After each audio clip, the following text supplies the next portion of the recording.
Welcome back to Bombastic Nation and Ting and Ting and Ting.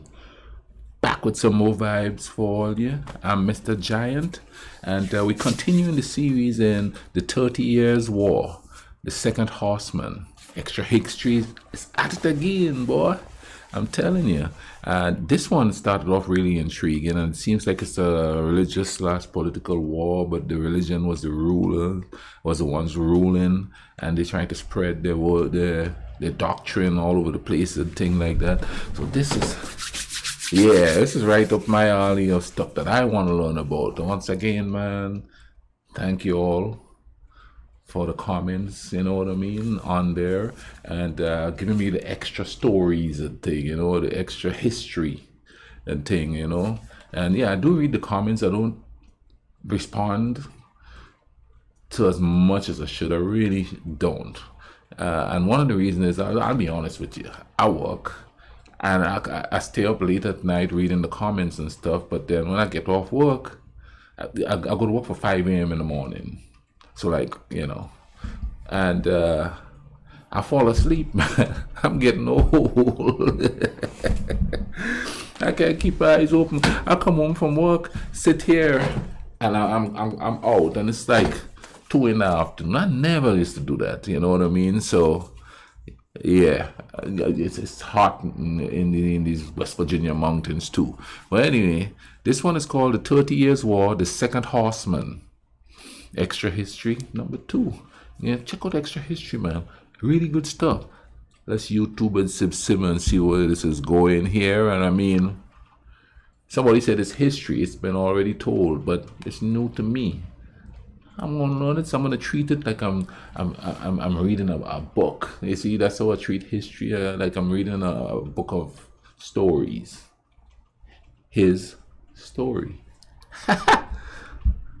And when he had opened the second seal, I heard the second beast say, "Come and see." And there went out another horse that was red, and power was given unto him that sat thereon to take peace from the earth, and that they should kill one another. And there was given unto him a great sword. Magdeburg, Holy Roman Empire, May 20th, 1631. A siege broken, a city burning. After months of grinding combat, Tilly's imperial army has smashed into the Protestant city. The Catholic League troops have set fires in the town, hoping that it will draw the city's garrisons away from the defensive walls. But then the wind turned those 10 burning buildings into 100, and now flames, rather than soldiers, have stormed Magdeburg. Thousands of civilians huddle in basements to try to escape the horror, but instead they die there, suffocated or burned.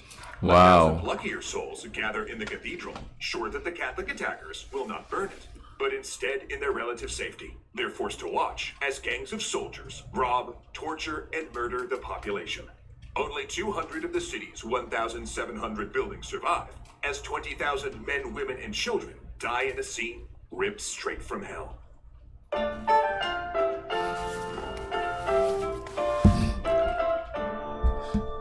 Look, I know it's part of history and stuff, but man, it always gets me when I hear the magnitude of people that die in a war.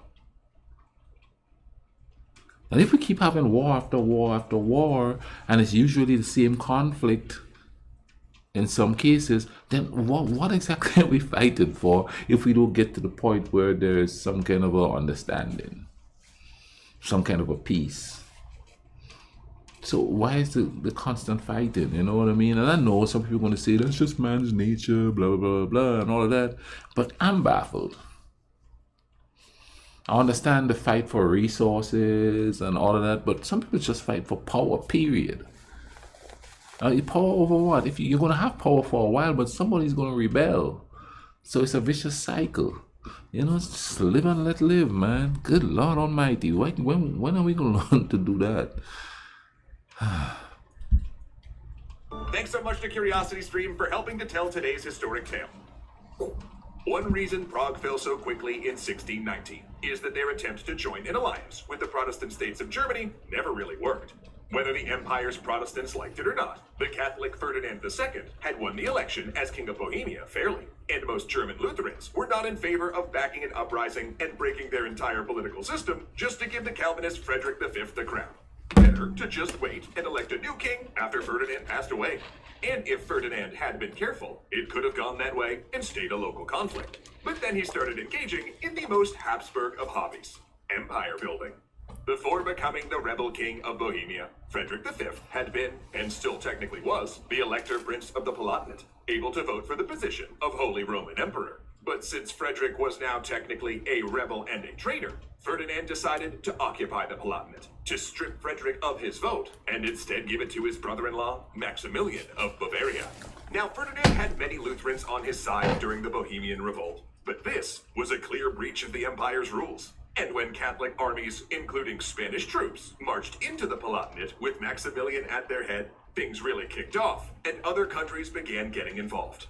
The Netherlands, which had recently revolted against Spain and won their independence, now saw that war resumed and get folded into the larger conflict. I didn't know Spain ruled the Netherlands. War with Habsburg Spain suddenly warmed to the exiled Calvinist Frederick V and decided to bankroll his war against Ferdinand and Habsburg Austria.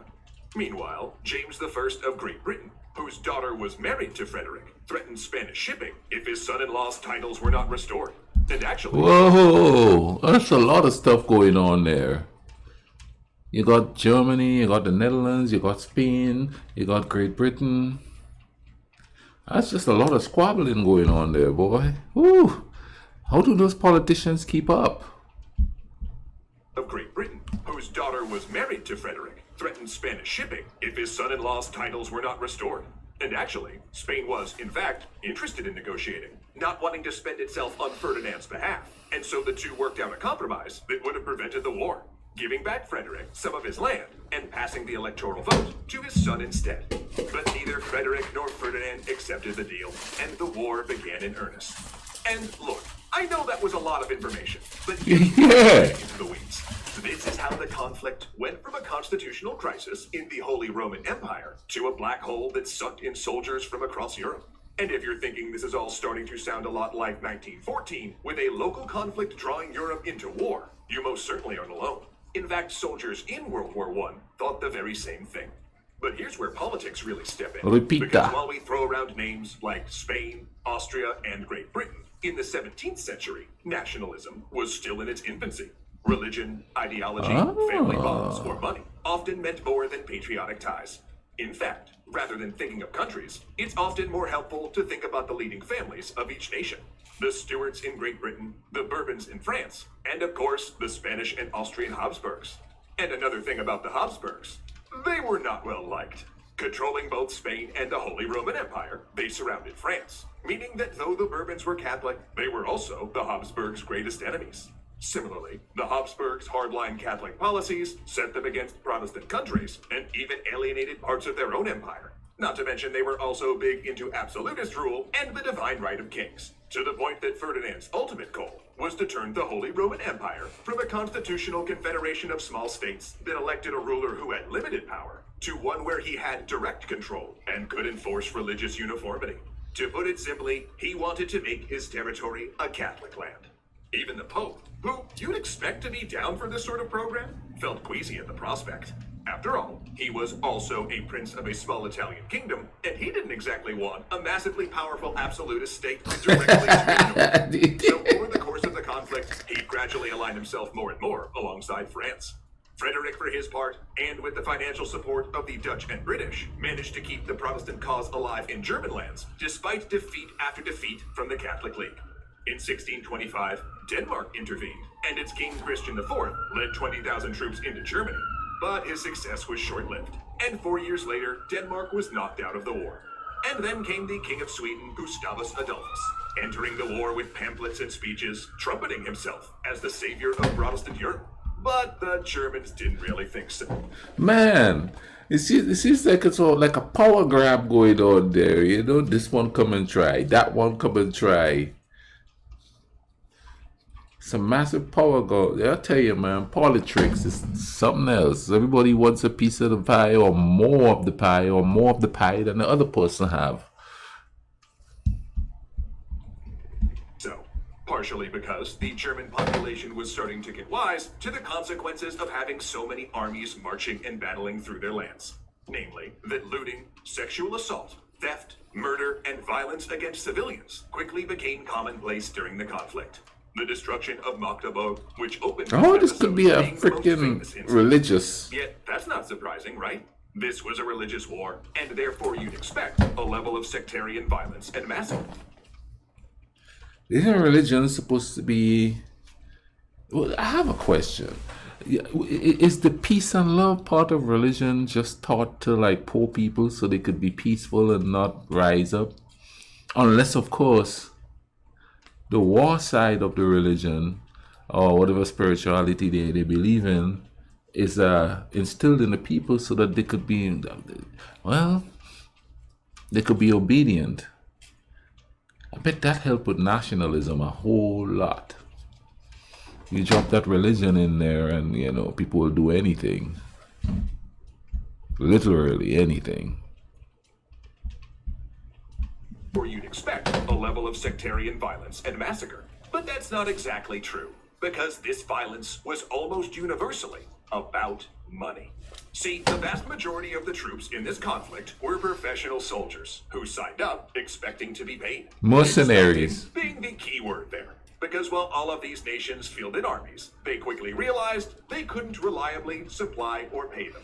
A problem that only worsened as the conflict stretched longer and longer. Even Spain, with access to American silver, couldn't keep up. And in the absence of official pay, soldiers just started to Take stuff. Take stuff. Sometimes they did of legitimacy, like Christian IV, who became famous for sending cities ransom notes demanding that they pay up or be sacked. Also, Catholic churches were a favorite target of his armies, with troops stripping gold and silver ornamentation before marching on. In fact, Christian himself liked to confiscate reliquaries containing bones of saints, open them up, give the bones back to the church, and take the box. It also happened unofficially. Troops broke into besieged cities and plundered them, stealing anything of value and torturing civilians to find where they'd hidden any wealth. Also, soldiers would raid villages and take livestock when their commanders couldn't come up with food. And when a city that initially refused to surrender fell, it was well known that it would be looted for days. In fact, one man who survived the fall of Magdeburg as a child recalled 5 or 6 waves of soldiers coming into their house and demanding money. And when his family convinced a kind Catholic soldier to take them out of the city, he witnessed the fate of those who hadn't had anything to give the marauders. Corpses lay naked in the street, with several women drowned headfirst in a beer barrel. And when they finally arrived at the enemy camp, he remembers the soldier's wife scolding him for coming back with refugees rather than spoils of war. Granted, commanders did try to discourage this behavior. In fact, one of the most enduring pieces of art from the conflict, a series of etchings called The Miseries of War, famously shows a tree thick with the bodies of hung looters. But this was not a humanitarian gesture on the part of Germans. They were more concerned that looting caused breakdowns in discipline and made armies vulnerable as men broke out of their units and spread out to pillage. But no matter how many men were hanged, it didn't change the fact that soldiers on both sides were frequently unpaid, undersupplied, and left to fend themselves. Survival. And all that looting, which took place over and over as multiple militaries marched through the lands, begot another problem. Because when the armies trudged away, carrying sacks of grain, chicken, and pigs, just as harvest season came and the first snowflakes began to fall, that was when the third horseman would arrive. The deadliest so far. Famine. Hey everyone, IRL Matt and Zoe here, wanting to thank you for watching today's episode and also... See, here's the thing. The people, I mean, if they're hungry and stuff, they're going to start acting like that too. So they're going to arm themselves to come after people. Go after each other. I mean, that's a survival thing there. The soldiers, they're not getting paid. They got family to feed. So they have the weaponry, so they sack. Then the people that they sack, they don't have anything now. So then they either go against each other or they start attacking the soldiers. So it's a constant war situation going on. Wow, this is just crazy stuff, boy. Crazy stuff.